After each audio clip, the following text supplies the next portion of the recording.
Right now, you are comfortable. You probably haven't thought about it once today, but you are. The temperature in whatever room you're sitting in is being managed by something you never touch, never think about, and almost never notice until it breaks. You woke up this morning in a heated space. You'll sleep tonight in a heated space. And the coldest moment of your entire day was probably the 10 seconds it took to walk from your front door to your car. Winter for you is an inconvenience. It's a dead phone battery in the cold, a scraper on a windshield, a heating bill that makes you wince. But I need you to understand something. For nearly all of human history, winter wasn't an inconvenience.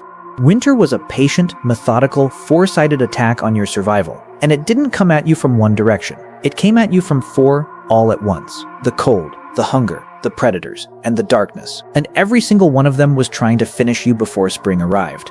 Here's the question nobody actually answers. How did anyone make it through? Because they did make it through. Your ancestors didn't just survive winter. They walked directly into the coldest, most brutal environments on the planet. Ice Age Siberia, frozen Europe, Arctic tundra, and built lives there. With no furnace, no grocery store.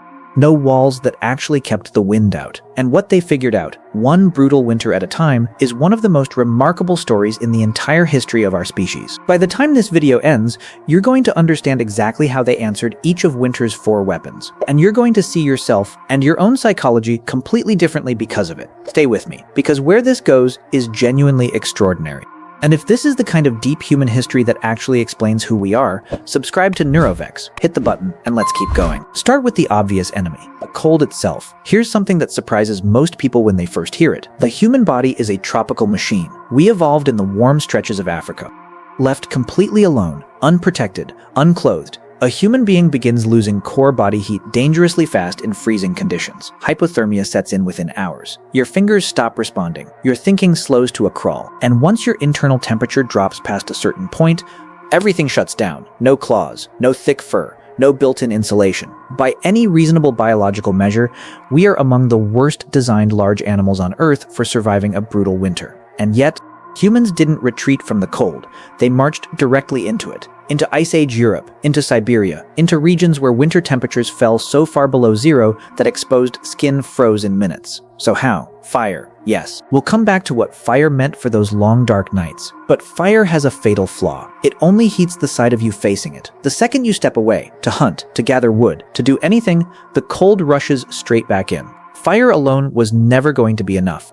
What ancient humans needed was a way to carry warmth with them. Everywhere they went, the answer was clothing, but not the version you're probably imagining. For a long time, the assumption was simple. It's cold. You drape an animal skin over your shoulders and call it done. And for a while, that's exactly what people did.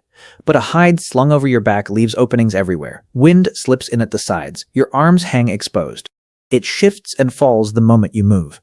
A draped pelt beats nothing. But in a genuine winter, beating nothing, the real leap, the invention that actually changed everything, was learning to cut hides into sections and stitch them back together into shapes built to match the human body. Fitted sleeves, closed seams. A garment that sealed a pocket of warm air directly against your skin and held it there no matter how fast you moved or how hard the wind blew. That's the gap between a blanket and a coat. And to do that, you need a needle. Not just any needle, one with an eye, a tiny hole for thread. Researchers have found bone needles dating back more than 40,000 years, ground to a fine point, with a hole bored through them so precise and so deliberate.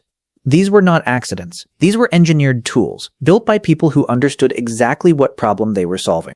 The thread came from the animal too, sinew, the tough connective fiber linking muscle to bone, dried and used to bind hides into something that would hold through a full winter. Take away that needle, and there is no human population surviving an Ice Age winter in Siberia. A 2-inch piece of bone changed the trajectory of our entire species. So now you're warm enough to move, but the light is fading, the temperature is still dropping, and you need somewhere to make it through the night. The obvious answer is a cave, and caves genuinely mattered. But here's what nobody mentions about caves. They're rare. A good, dry, defensible cave in a sensible location was scarce, and if you found one, something else probably already lived in it. Cave lions, giant hyenas, bears coming out of hibernation. You couldn't count on finding a cave. Most of the time, you had to build your shelter yourself. And this is where things get extraordinary. Archaeologists uncovered the remains of dwellings built roughly 15,000 years ago, in a landscape with almost no timber, almost no stone.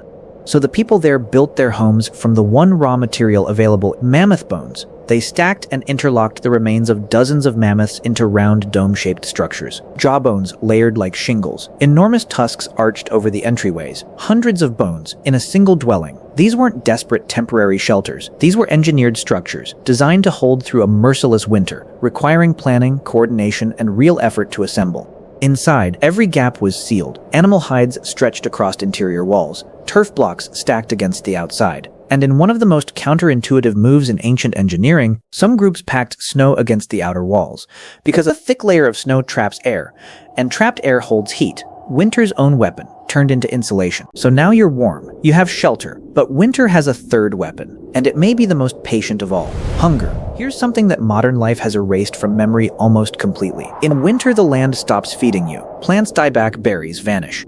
Roots become impossible to reach through frozen ground. Most animals have either migrated, gone into hiding, or grown thin and desperate themselves. For a hunter-gatherer, winter isn't just cold. It's the season when the earth itself quits, and that turns survival into pure arithmetic. You have to gather enough during the warm months to carry your entire group through months when almost nothing new arrives. So ancient people became masters of food storage. First, drying. Slice meat thin, dry it over smoke or sunlight. Pull the moisture out, and without moisture, it can't rot. A rack of drying meat in autumn was, in every practical sense, a group's insurance policy against starving in February. Second, they used winter itself as a tool. Dig a pit into the permafrost. Pack it with meat from a good kill. The frozen ground becomes a natural freezer. Winter, the very force trying to starve them, became the thing preserving the food that kept them alive. But the single most valuable food in winter wasn't meat, it was fat. When your body is burning enormous calories just to stay warm, lean meat alone isn't enough. Fat is the densest energy source available. Ancient people rendered it down, combined it with dried meat, and packed it into a dense, long-lasting ration that carried massive calories in a small, portable form. In a season where every calorie was a survival decision, fat was the margin between a group that reached spring and one that didn't. If this is changing how you see your ancestors, stay with me, because the fourth weapon is the one nobody talks about, and it's the most dangerous one of all. You've beaten the cold, you've built shelter, you've stored enough food. 3 of winter's 4 weapons, neutralized. There's a fourth, and it doesn't attack the body, it attacks the mind. Darkness. In deep winter, especially further north, the sun disappears for 15-16 hours a day, sometimes more. And you're confined. You can't travel far. You can't hunt effectively in the dark. You're in a small space with the same handful of people, night after night after night after night. Oh my God, bro. Oh, hell no, man. That kind of compression, that constant waiting, can wear a person down in ways that cold and hunger never managed. But here's what ancient humans did with those hours. They didn't just tolerate the darkness, they filled it completely. The long night became workshop time, repairing tools, shaping spear points, mending clothing, twisting fiber into cord. Every task that didn't require daylight, done now. So that the instant the weather broke, the group was ready. And it was more than labor. Around that winter fire, in the dark, people talked. Elders passed everything they knew to the young. Stories got told and retold.